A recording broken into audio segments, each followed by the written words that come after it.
बिस्मिल्लाहिर्रहमानिर्रहीम। अस्सलाम वालेकुम स्टूडेंट्स, उम्मीद करती हूँ कि आप खैरियत से होंगे।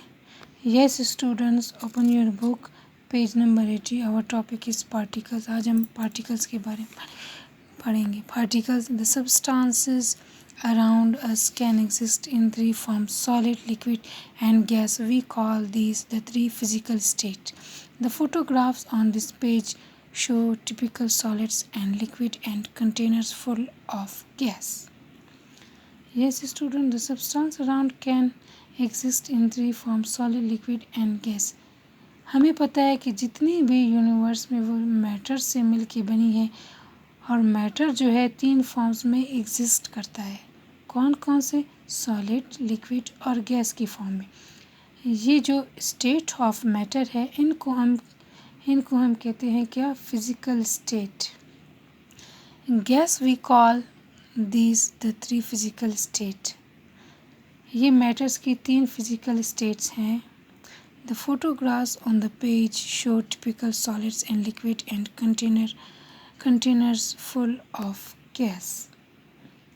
अब देखिए ये फ़ोटोग्राफ है। सबसे पहले स्टोन है, solid state of matter, solid, liquid. फिर देखिए वाटर है, लिक्विड स्टेट ऑफ मैटर। और फिर आपके पास क्या है? गैस है। गैस जो है मैटर की गैसियस स्टेट है। फर्स्ट डायग्राम में आप ये देखें कि इसकी वेल डिफाइंड शेप होती है solid. Solid well defined,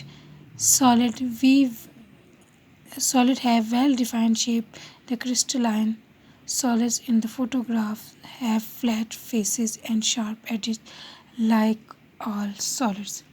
Solids objects की, जितनी भी सॉलिड्स ऑब्जेक्ट है उनकी ख़ास शक्ल होती है, उनकी एक ख़ास मखसूस शक्ल होती है। They keep their shapes and do not flow over surface.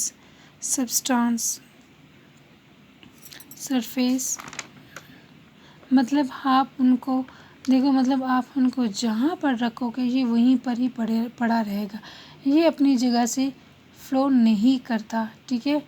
अब substance like sand and sugar may not appear to obey these rules, but close examination shows that each grain is hard solid which has a defined shape and retains it. अब देखिए आपके घर में, अब देखिए यहाँ पे क्या बताया कि अब देखिए आपके घर में जो चीनी है, जो शुगर, रेत है, ये सब क्या है? These rules but close examination show that each grain in a hard solid which has a definite shape. अब अगर देखो शुगर का एक टुकड़ा उठाकर देखो तो इसकी एक शुगर की जो है एक ख़ास जो मखसूस एक शेप है, स्पेसिफिक शेप है। So that is solid object. तो ये क्या है? सॉलिड है। यस, नेक्स्ट टॉपिक है लिक्विड।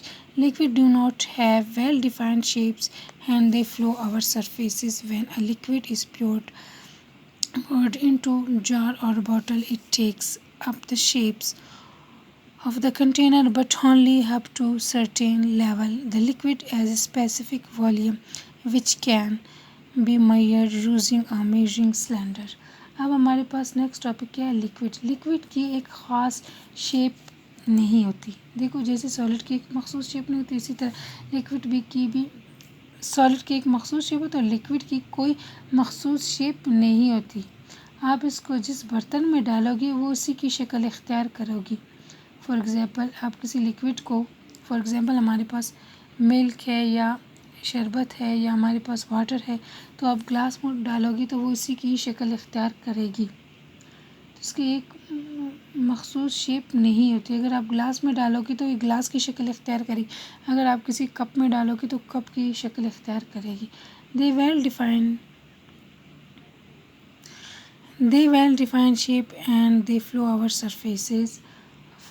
सरफेसेस। लिक्विड जो है वो सरफेस ऊपर फ्लो करता है और उसका जो है स्पेसिफिक वॉल्यूम होता है जिससे आप लिक्विड को मेजर करते हो। सॉलिड का मास होता है और लिक्विड का वॉल्यूम होता है। यस, नेक्स्ट है gases do not have a well defined shape और volume. When a gases is placed in container it quickly takes up any available space. Gases can also flow and it possible to pour heavy gases from one container to another.